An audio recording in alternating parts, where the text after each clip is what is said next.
Hi, welcome to the Great Women in Compliance podcast with me, Lisa Fine, and Hema Lomax. Today's episode is a roundtable session with Ellen Hunt hosting along with me, and we are thrilled to have two guests whose careers have demonstrated what it means to lead with integrity and are two true great women in compliance.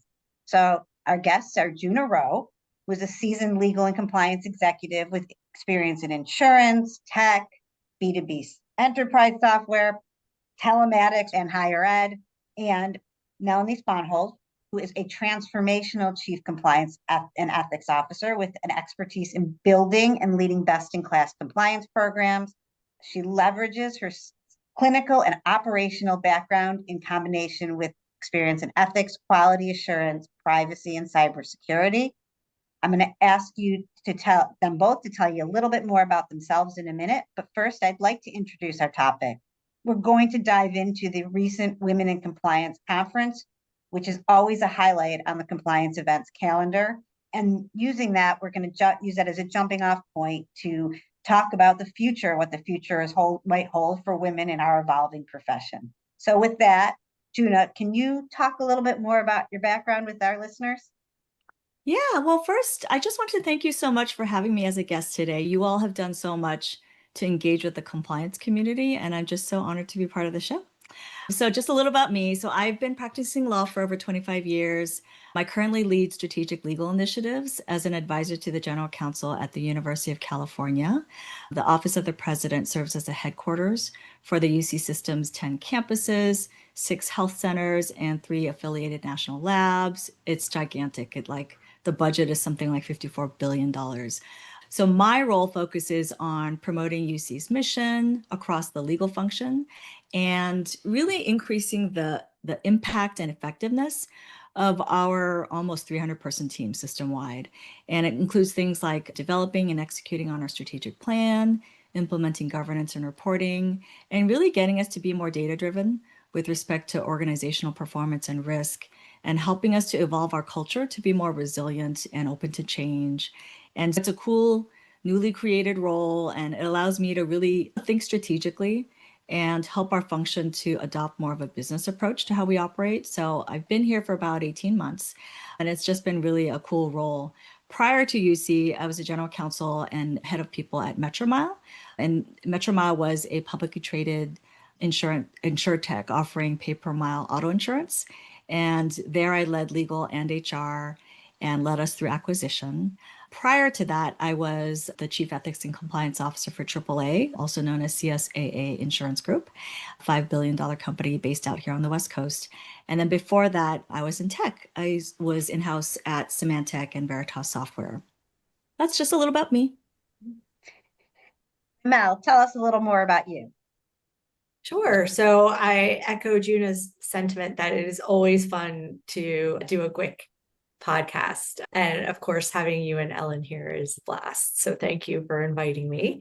I always talk about my career as the great Plinko board of life. It's my analogy, which anyone who's hung out with me for even 10 minutes has probably heard it, because I feel like I started in healthcare as a physical therapist. So I started in a clinical role, and yet somehow here I am, a chief compliance officer, and it was not my childhood dream. How did we get here, as the talking heads would say?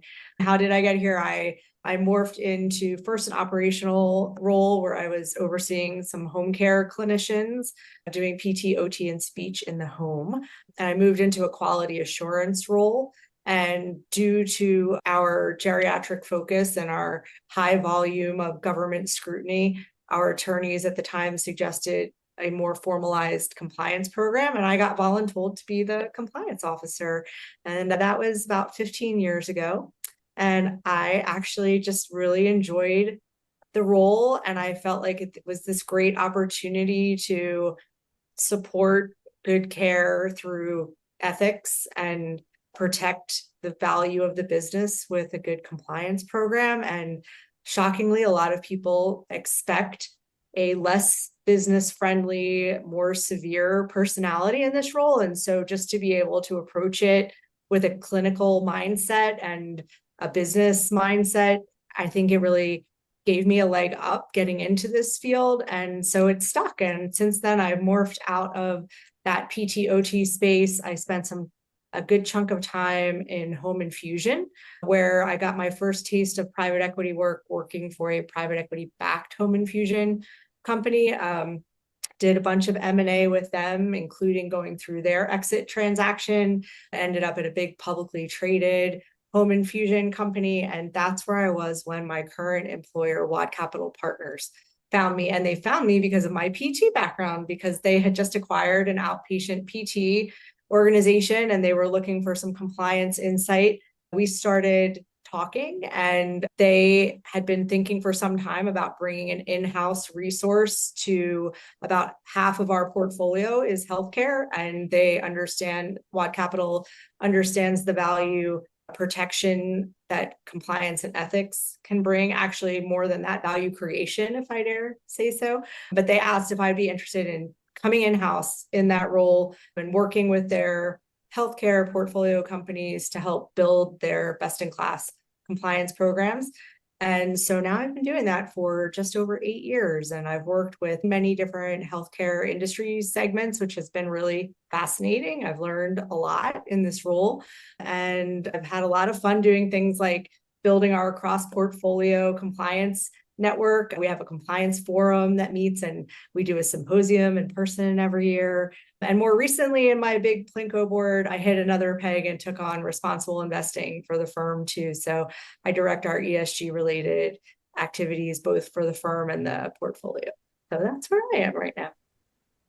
Excellent. Well, thanks to both of you for being here today. It's always inspiring and interesting when women get together. And since neither Lisa or I were able to attend the Women in Compliance conference, we're going to try to get a sense of how wonderful it was from both of you. And we'd love for you to give us some of your insights and takeaways. I know both of you couldn't attend the entire conference, but still would love to hear what your thoughts are. And as we think about the conference, also just doing a little future casting, as Lisa said, about what do we think the future for women is in the ethics and compliance field. So I'll get started with you, Mel. Overall, themes and messages that you took away from the conference. I think that, so when Kim Boone did the keynote in the morning, I think one of the things that she said really stuck with me as thematic for the whole event, when she said that women focus on lifting as we climb. And I really think that kind of was a theme for the whole event. And I really enjoyed the thread that ran through all of the sessions that was kind of, hey, we're all stronger together. And there were a lot of opportunities, not just to listen to presentations, but to follow the listening with sharing. And I think that was really a distinguishing factor for me for the time that I spent at the conference, at least, which was, for instance, Deb Sabatini-Henley. She spoke a lot about burnout and avoiding burnout. And then we had a chance to really sit together in roundtables and share about how were we all facing different degrees of burnout in our career, and thinking about some of the advice that she gave and sharing tips with one another for how could we take that advice and apply it to our own lives. And so there were a lot of opportunities like that. And I feel like the group was very diverse, both in ages and where we are in the career ladder and industries that we're in. But we all found common ground, and it was a really nice opportunity to share and learn from one another. And I think that was really the central theme for me. I love the lifting as you climb. I mean, I think it's just so important that we don't leave people behind, and we also spread the wealth, so to speak. So Junna, did you have any particular insights or aha moments or action items that you walked away with? Yeah, similar to Mel, I really was struck with, and I think this is the third time I've been to this event. And I have to say, like every time, that whole concept of lifting as you climb, that whole concept has been consistent across the board every time I've attended. Again, I wasn't able to attend the entire conference, but what I was struck by was just the level of insights and expertise from everyone there. There are so many accomplished, impressive compliance professionals from so many different industries and regions across the world, not just across the country. And it was really striking what a strong talent pool we have there, and how important it is to raise each other up And we may not always have the opportunity to hear those voices at some of these bigger conferences. And so that's really what makes that special. I mean, it was a perfect venue to really hear all these voices from this community. And the energy is always so welcoming and inspiring. And it's intimate enough that we can have special conversations, unlike other events. So that's something that I think is really outstanding and striking about this event. Wonderful. Well, having said that, and having had that experience in the time you were able to be at the conference, you also presented. Can you talk to us a little bit about your sessions? And we'll start with you, Mel, with your session on mentoring and allyship. And as you know, that's a topic that's near and dear to Gwick and to me and to all of us. So can you talk about your highlights and the messages from that session? Sure. And congratulations to you, Lisa, on being the Mentor of the Year this year. Well deserved. And I feel honored to be talking about mentoring with you and Ellen, who are two mentors to me. So very fun. Yeah, for the session, we try to cover a lot of ground in a little bit of time. So what I hope to achieve in the session was to get the attendees thinking about how mentorship could be a catalyst in their lives, in their careers. And there are different flavors of mentorship. So we talked about mentoring with a capital M. We talked about sponsorship, which is kind of another flavor of mentoring, and allyship.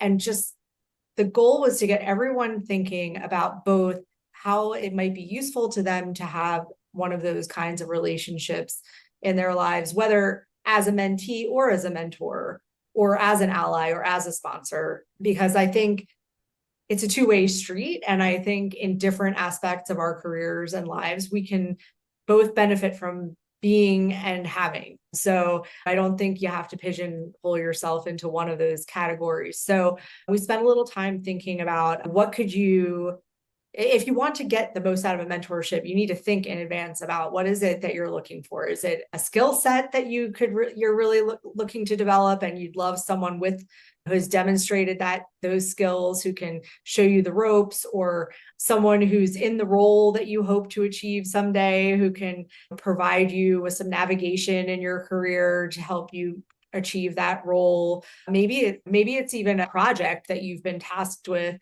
that you could use some very specific guidance, and you could find someone who has done similar work.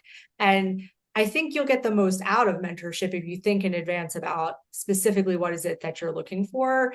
And I even suggested coming up with kind of this job description in your head of who is that person that you're looking for. And I actually gave Ellen as an example, because I remember when I first started in this role at Waud, and I know people have various likes and dislikes of the term imposter syndrome, but I was in a phase of my career where I had some self-doubt, and I really, Ellen's content, whether I heard her speak somewhere or on LinkedIn, it really resonated with me. And I thought that's the kind of executive presence and tone and that I want to have. And so I reached out to her and said, hey, I love your content.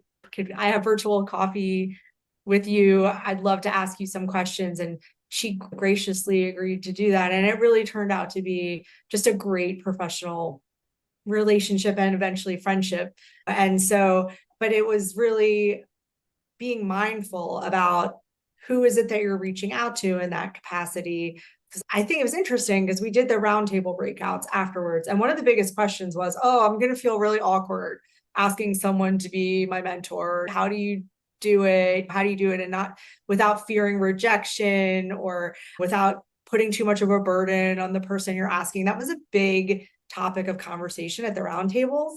And we talked a lot about how you need to be a networker and a relationship builder first, because you're not going to call up that complete stranger out of the blue and say, hey, will you be my mentor? That's probably going to fall flat somewhat. So how do you think, first of all, who's the right person to talk to? How can I take small steps to establish a network, a relationship with someone who might be a good mentor? And then really starting with a smaller ask, like can we have 20 minutes to chat on Zoom? Or if you are lucky enough to be local, can we meet for a cup of coffee? Because that's a much more natural ask. And it gives you that chance to have that exchange with that person in a low pressure setting to see, do you click? Do you really feel like they're approachable, like they're well open to you asking for advice? And then you can build from there and say, oh, that was really great. I really enjoyed our time together. And here's what I took away from it. And would you be willing to meet once a month for the next few months to exchange and follow up on those thoughts, so that anyone can do that was the kind of the point. And so we started talking about being a mentee and how to get the most out of your time by being proactive and really coming prepared, to get the most input and insight from your mentor. But we also talked about, how do you be a good mentor, which I think all of us can do both, right? And I really think the key to being a good mentor is listening. I really think if you can dedicate that one-on-one time and be present. I talked about it as mindful mentoring because we're all multitasking, myth though that may be, all the time. And we have attention pulled in all different directions. And if you are going to mentor, I think just tuning out all of the other noise for that half hour or hour and really listening so that you can give that beginner's mindset to your mentee is really key. So it was great. I think we talked a lot about how to build those relationships, what differentiates sponsorship and allyship and mentorship. And then we had some great roundtable conversations about, so where are you right now? Do you need a mentor? Would you be able to take on a mentee? And how can you optimize that relationship in your lives? And I think the other thing about mentorship, that if you want more time for it or you want to make it a more formal program in your organization, is there's a lot of research out there that shows how much it engages employees. It improves retention and engagement, and people get promoted more quickly who are in those relationships. So I think there's a lot to be said for trying to build it into the formal plan at your organization. Excellent. Yeah, I think there's all kinds of ways to mentor: up, down, sideways, around, all of those. And I like to say you can't have too many friends, no matter what. You can never. Well, I actually mentioned Lisa too, because I remember Lisa saying that she has her spice cabinet of mentors, that sometimes you need a little hot pepper and sometimes you need a little cinnamon. So you got to have your network of experts so you can pick and choose. Yeah, I mean, I think you can't have one mentor for everything. And a lot of times sometimes you're the mentor, it's true, and sometimes you're the mentee. And what I love about all this too is that Ellen has been the first person for so many of us as an entree and a first mentor, advocate, sponsor, all of the terms. And Mel, same with you. I mean, we've all done this. And Junna, I remember the first time I heard you speak when you were at Metro Mile, it really is an amazing thing in this community and the willingness of people to mentor formally or informally. So I think that really it is a huge plus of being part of this. So Junna, you had a session as well, and yours was a conversation with Elizabeth Simon between two board members about focusing on making an impact that positions you to be for board service. As a topic that GWIC has featured many times, as we believe it's critically important for boards to include ethics and compliance professionals, not only as members, but as executives who provide them independent and a different lens on risk and reputation. Please give us maybe like the three most important things for women compliance professionals to make that impact and to ascend to the board. Yeah, no, I think it's a really important question to ask, and I will try to do it justice, even though I'm not here with Elizabeth, who was an awesome partner to be on that panel with. She's just such an interesting person and so impressive. Like, by the way, she's run a marathon in all 50 states. I don't know if you guys knew this fun fact. Wow. And then she's preparing to, like, I don't know, do a marathon in different countries. And so she just puts me to shame. But anyway, she's super impressive. And we had a really great session just talking about our experiences serving on different kinds of boards, but whether it's nonprofit or professional association or for-profit boards. And so a few insights. So here's what I would say, right, for women compliance professionals to really make that impact and ascend to the board. First, I would say, think about positioning yourself as a strategic cross-functional leader, right? To make an impact and to be seen as board ready, I think it's really important to translate your expertise into strategic value, right? So it means framing compliance not just like as a checklist or sort of an insulated profession, but using it as a lens, right? That you have this special lens on enterprise risk, on what it means to build trust, culture building, and also long-term performance. Because I think compliance professionals have an impact and have a lens from those perspectives. I would also encourage folks to go beyond their compliance lane, right? Make sure you're engaging with other business units, serve on cross-functional initiatives, seek opportunities to brief senior leadership and boards. I know that was really important to me back when I was earlier in my career, that I had the opportunities to prepare materials for the board and even get to speak to one of the board committees. That just gives you so much more of a perspective on what boards are looking for, and it helps you to make that transition that much easier and to demonstrate the value that you would bring to a board. So you want to be known as not just the ethics expert or the compliance expert, but as a strategic thinker with a broad business perspective. So that's the first thing I would say. The second I would say is really building and leveraging trusted relationships. And I know we've been talking about that, and it sounds kind of no-brainer, but it really is important, right? Like board opportunities, they largely come through referrals, not applications, right? It's very different from, I mean, it's somewhat similar to the job search process. If someone's vouching for you, that is so much more of an attractive candidate, right? And that's why it's essential to cultivate authentic relationships with people who understand and respect your leadership, whether it's fellow executives or board members you've worked with, mentors. I know we're talking a lot about mentors today, and I'm really loving it. And even regulators, right? Or outside counsel. You have all of these relationships, and these people have seen you in your roles being effective at what you do best. Yeah, and so that's one another thing that I think is really important, right? Think beyond just your friends or the people you work with on a day-to-day. There are so many others that are part of your network that you can really leverage them. But also, networking isn't transactional necessarily, right? It's about showing up consistently. It's about building trust and staying connected to people who can vouch for your credibility when it matters most. And like I always encourage people, you should just be really helpful to your network. And like some people, like I know in this session we had, people were struggling with, gosh, it feels so transactional. And it's not necessarily like walking up to a stranger at a cocktail party and giving your card or your LinkedIn profile. And this is about caring and feeding for your network and building relationships. And these things take time, right? But like, how do you make it a two-way street? And how do you think about contributing to this ecosystem we have, right? That you're an active participant in. And I think if we move away from it sounding so transactional and realizing it's just a community that you're caring for, I think it really helps you to really understand that concept a little better, and it makes networking not as transactional. The last thing I would say is treating board readiness as a long-term strategy, right? I mean, I remember earlier in my career, I was at this event, and the woman who was like encouraging us all to be interested in board service just asked like, how many of us want to be on boards? And it was just like, there was no context. It was just very like, you should all want to be on a board. And it was like, well, let's talk about that, right? Like, what's the why? And like, how do we think about this earlier in our careers so we can really like work on the building blocks toward getting there? And it requires intention, but it also requires an understanding of the differences in the needs and expectations that organizations will have of their boards.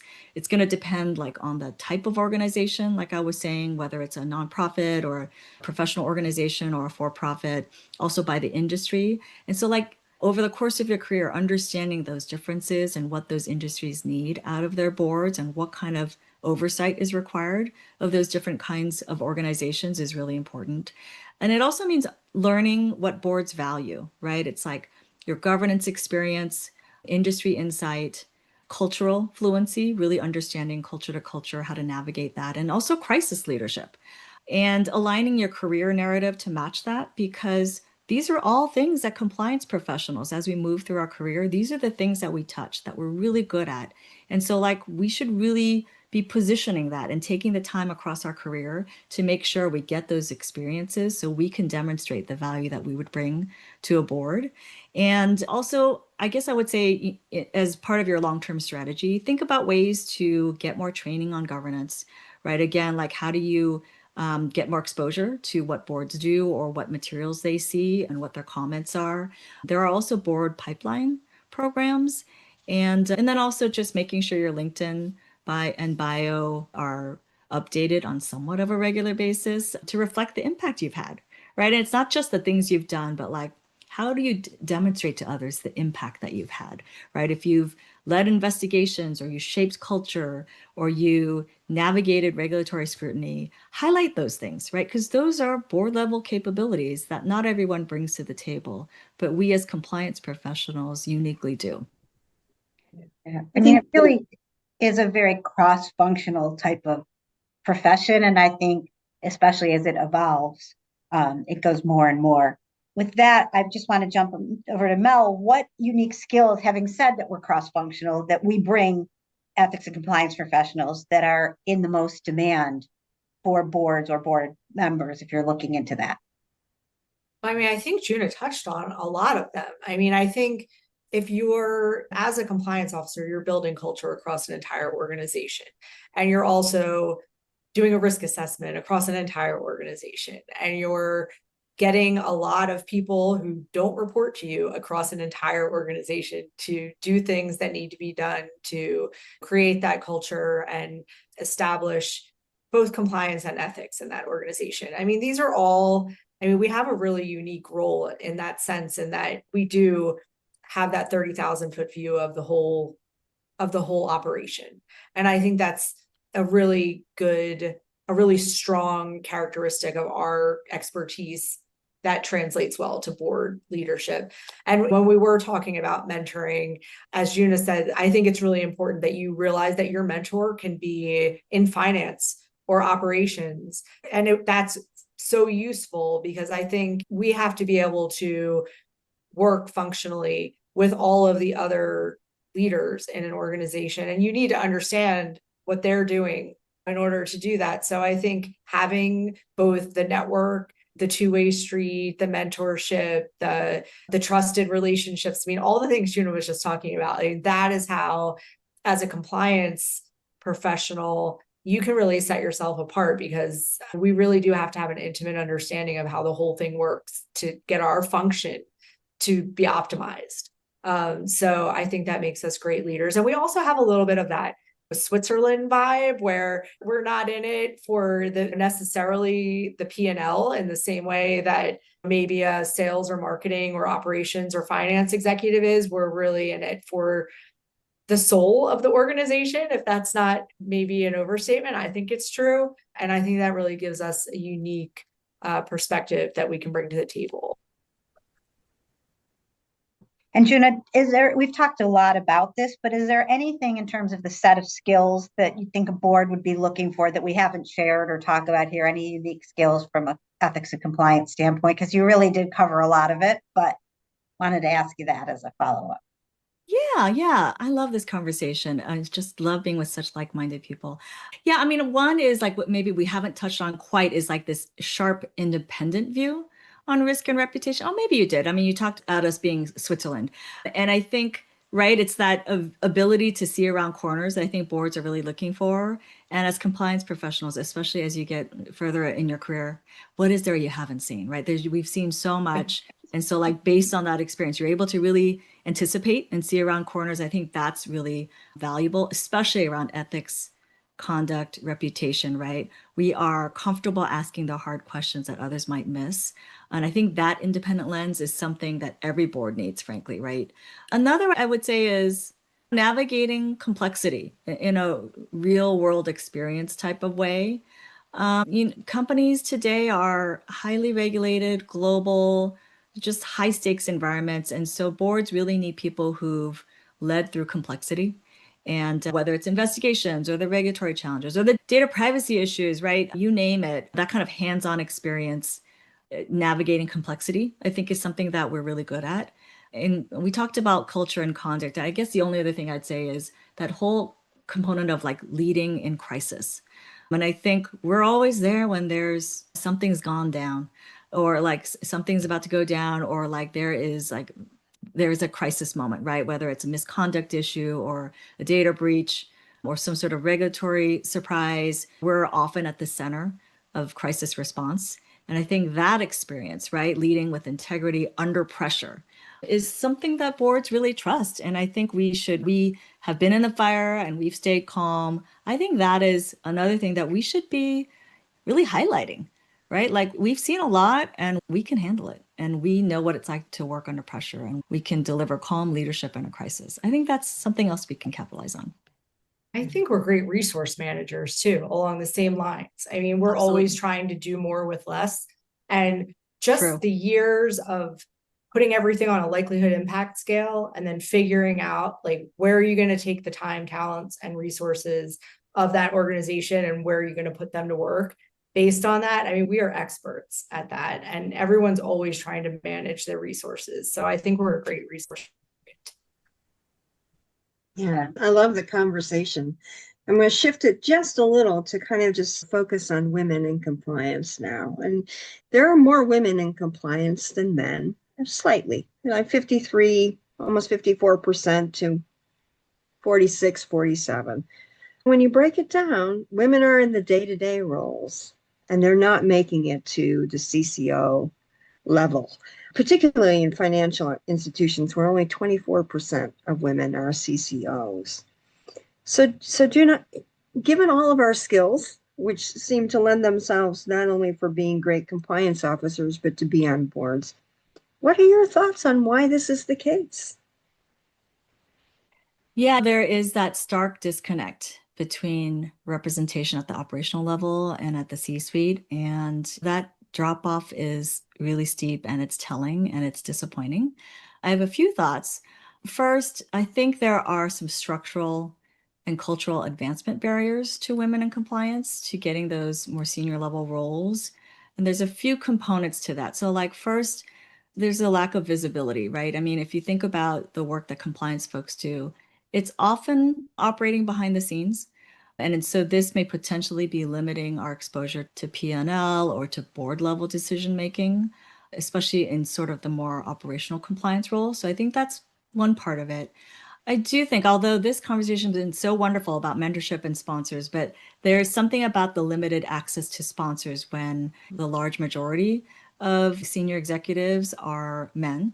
And so like women are less likely, although I've had some really wonderful male advocates.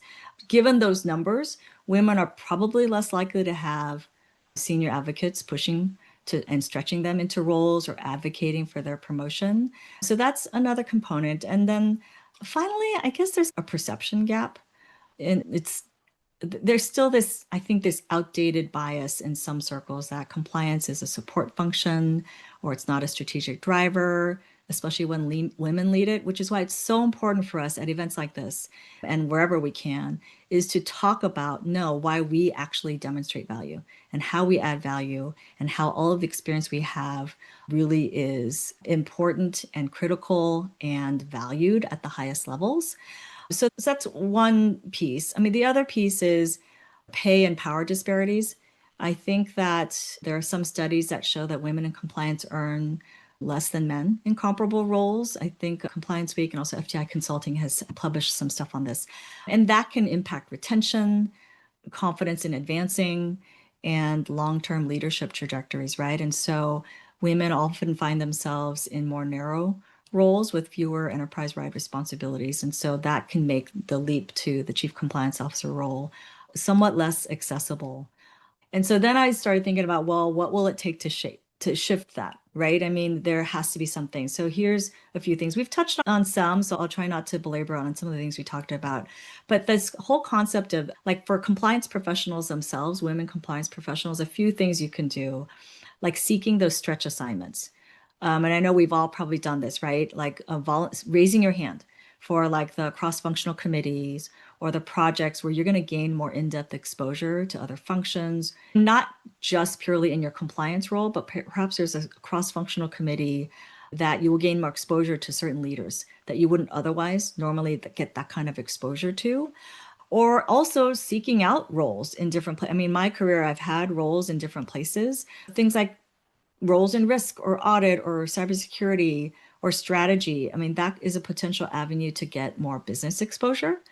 And the other, I mean, I talked about having a board ready profile, so I won't get into that much. But I guess the other thing is like I know we talked about finding sponsors and mentors, but this intentionality of building relationships with folks. I think Melanie, you had such a perfect example in the way that you reached out to Ellen.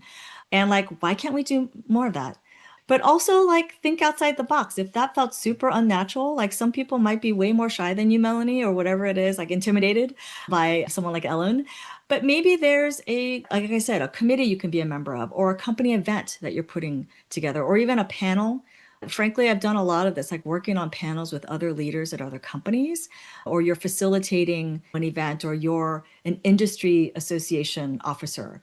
And that will give you these special interactions with leaders with other leaders who can kind of experience what you're like outside of just your straight compliance job, and to really get them an opportunity to show how you work, what it's like to work with you, and to demonstrate how effective you are. So I would say thinking outside the box to find your sponsors or mentors can be something really valuable. And lastly, I would say staying visible, right? It's like try to present to the board when possible, or maybe even observing. Gosh, if you could just get that, it would be great. Or publish articles and speak at events like the Women in Compliance event. Really stepping into external leadership platforms that raise your profile, I think can only help you. And it's a little bit of you taking control of your profile versus someone else who, is in management at your company. Like, why not you take that step and really take advantage of raising your own profile and taking control of that? I would just say also for employers, so that's for a compliance professional, for employers and boards, I would say like make succession planning intentional. And some of this is out of our hands, right? But I think we know of organizations where they're really good at succession planning. And if you're on a board and you're involved in your nominating governance committee, like really be thinking about succession planning, right? And identify high potential women in compliance early. If you can rotate them through enterprise facing roles, great. But getting them involved in like the high stakes presentations, board committee prep, et cetera. And other things that employers and boards can promote is linking promotion metrics to inclusion, and that this is really a way to develop your pipeline. This is, this is harder, but like ensuring your compliance function reports to the board or the CEO. I know like companies sort of have differing philosophies on this, and it's a structural thing that we're never always going to have the power to control. But right, if you're at an organization that maybe doesn't value compliance and compliance doesn't report to the highest levels, that could be a barrier to helping to elevate women in that structure. And so just be thinking about that, right? A structure says a lot about your opportunity to advance. And then finally, like standardizing compensation, just conducting regular pay equity reviews, including the compliance leadership tracks, I think can really help to close that gender gap. And so those are some of the thoughts. I mean, again, this is not a talent issue. Like, as we all know, like we go to these things, there's such impressive women in this community, right? And women are more than ready. We just need more visibility and sponsorship and just organizational structures that will really allow us to get to the top. So those are some of my thoughts. I love the advice about getting kind of out of your comfort zone and affinity groups that are outside of the ethics and compliance profession. We spend a tremendous amount of time with each other because we're very comfortable with each other, but join the NACD or join a board ready group because your cohort might become your sponsors and your advocates, or Absolutely. right, you never know. Or if you've got other interests, you never know where those relationships can go. But it also harps back to your point about, you have to think about, why do you want to be the chief? Why do you want to be on the board? Because if you don't really know, it won't be the kind of experience you want it to be. Oh, So yeah, I'm absolutely. just going to ask you, Mel, when you think about with your private equity experience, what skills or expertise do you think that women need to break into that C-suite?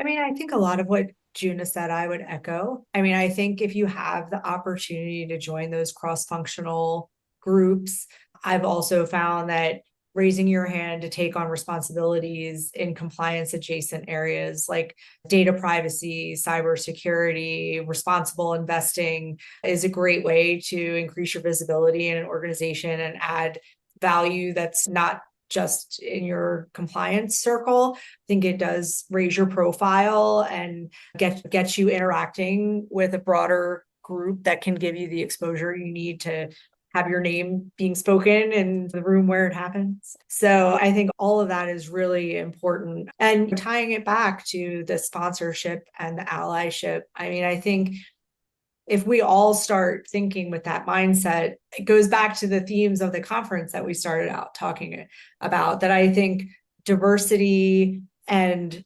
unity are strengths for us as women. How can we speak someone's name in the room? How can we encourage our organization to put a diverse group together for a committee? Or if we are helping to plan an event or speaking somewhere, can we give that opportunity to someone who's looking to take that next step, put them on a board, nominate people to do things that get them the exposure that they need to move up? And I think being allies, changing policies, changing the perspective within our organization can really help others get that path forward. So, and that ties back to the whole that we started out talking, that lift as you climb mentality. How can we always strive to do that and make sure that we're opening doors, even as doors are being opened for us? Are we thinking about how we can open them for other folks? So, and women, other underrepresented groups, just creating those opportunities. I think the more of us who are thinking about it, the more change we're going to see happening. That's a really good way of thinking about all of this and really important. Let's kind of look a little bit about those people that are new into our profession today, women particularly, about what the profession may look like in 5 to 10 years from now. And Mel, what advice you'd give to that person who's walking in on the first day and isn't quite as grizzled as, I don't know, I might be at times. I mean, I think my advice, I probably would have given the same advice 5 years ago, which is that you need to, that compliance needs to mean business. So you need to understand the business that you're in and make it clear that you are a part of the business. You're not some nice to have overlay or in an ivory tower somewhere, that you are essential to supporting the strategic objectives of the business that you're working in as a compliance professional. And you're going to be in the trenches and working shoulder to shoulder with everyone else. You're going to be rowing the same direction as all the other executives. I think that we need to make that perception clear. I think maybe what's changed a little bit now than maybe what I would have said 5 years ago is that you need to figure out how you're going to use AI to empower your program. I don't know if any of you read, Andrew McBride published a great white paper like a week or two ago about use cases for AI in a compliance and ethics program. And there's some really great ideas, and they're far beyond the just use it to understand regulations. Like, there are great ideas for how you can even use it in due diligence. You can say, let me have AI bump the management responses up against the data room to find inconsistencies. And there's just really cool things you can do with AI. And because we're not granted the budget to be a cast of thousands in compliance, like, this is a real opportunity to use technology to make your program even more fantastic. And so I think that would probably be the thing that would have changed about my advice today from a few years ago, is that you need to get on board and understand how to use it like a pro. And it can be really helpful too. Like, I am not a real techie. Like, I am not a spreadsheet queen. You can have AI. You don't need to do a pivot table anymore. You can have AI. You can tell AI what you need to know from the data, and you can have it facilitate that. So it could be a really powerful tool. So that might be the one new additional piece I would say for those just getting into the field, is harness the power of technology to make your job easier. Yeah. And when you think about kind of that future casting, where we might be in 5 or 10 years, and staying on top of your game and being innovative, Junna, I just ask you, where do you think the focus should be for whether we're new or we're old in the profession? Where should we be innovating and growing and doing new and different things? Yeah, well, for me personally, it has meant like trying to stay on top of my game has really meant staying uncomfortable and in a good way.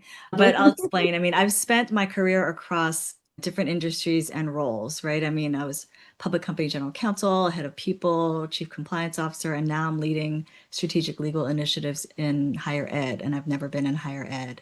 And it's a public entity, and I've never been at a public entity before. And that kind of pivot, it keeps me learning every day, actually keeps me really humble. And I think that really helps if you somewhat strive to stay uncomfortable. I also sit on both a for-profit and a national nonprofit board, and that gives me, right, this front row seat to how organizations are thinking about risk and governance and impact from very different angles. And so that's been really insightful for me. But to stay sharp on these kinds of things about the future, I try to stay on top of what's changing, not just legally, but also culturally. Like you mentioned, Mel, like AI governance is a hot topic, data ethics and geopolitical risk and workforce activism. And these are some of those things that I try to really stay on top of because those can really inform what we're going to be experiencing in the future. And I also think it's important to stay engaged with cross-industry peer groups. Instead of like staying within your own industry, I just think it's so important to see like what are we seeing from other industries and staying connected in that way. And most importantly, I really try to listen to emerging voices, to frontline teams, and those historically left out of leadership conversations. I think you get a lot of insights there and you really understand what's happening on the ground. And I also enjoy speaking at conferences like the Women in Compliance Conference and others on women's leadership and elevating underrepresented voices. That's a big deal for me.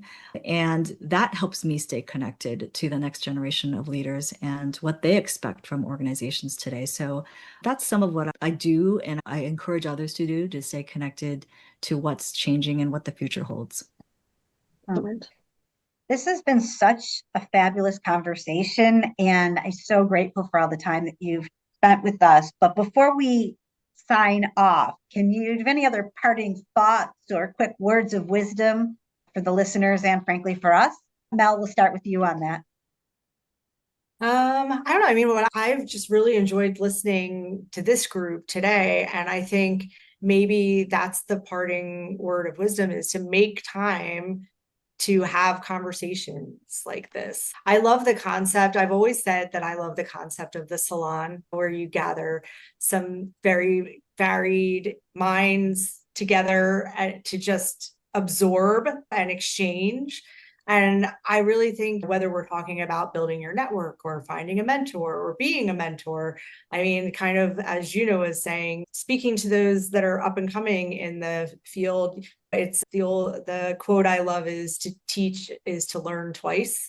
So, what you can provide, you're going to get just as much in return. So, I mean, I think my words of wisdom would be to listen and exchange and try to create that varied, diverse network, people from all different walks of life that, you can have that exchange with. It's going to help you continue to grow and learn as a person, not just as a professional. And that's what keeps life interesting, really, is having that exchange with a varied group in your life. So that's what I would recommend.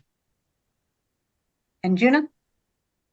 Well, gosh, how do you top that? I mean, I totally agree. And I guess one thing I would kind of leave your listeners with is really importance of mastering communication and really like knowing your audience and tailoring your communications. I think that's something that I've learned over my career that's really carried me far.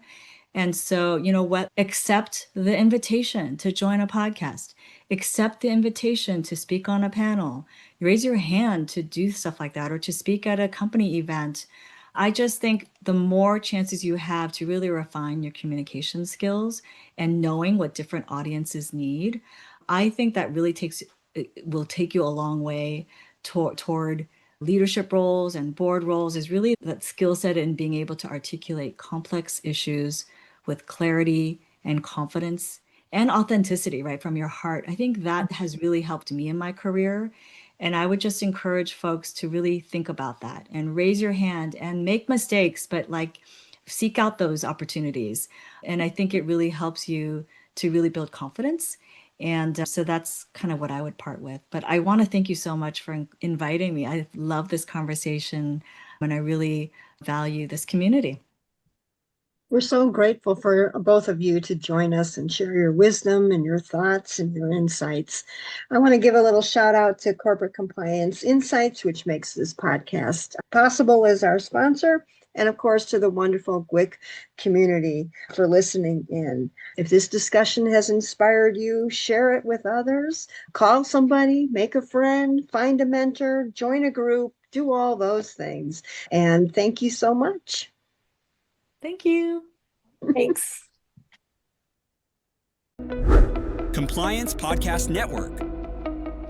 Start your mornings with daily compliance news, quick, sharp updates on the top compliance and ethics stories in under 5 minutes every morning in Compliance Podcast Network. Because compliance never sleeps. Need practical advice fast? Check out Compliance Tip of the Day. One actionable idea to level up your program. Short and sweet. Every day on Compliance Podcast Network. Got 10 minutes? We've got the week's top 10 stories. 10 for 10 brings you the big compliance headlines. Fast, fun, and focused. Every Saturday on Compliance Podcast Network. And don't miss the Sunday Book Review, where compliance meets culture through must-read books and big ideas every Sunday in Compliance Podcast Network. Whether you're in the office, on a walk, or commuting, stay smart, stay ethical, stay tuned. Only on the Compliance Podcast Network, available wherever you listen to podcasts.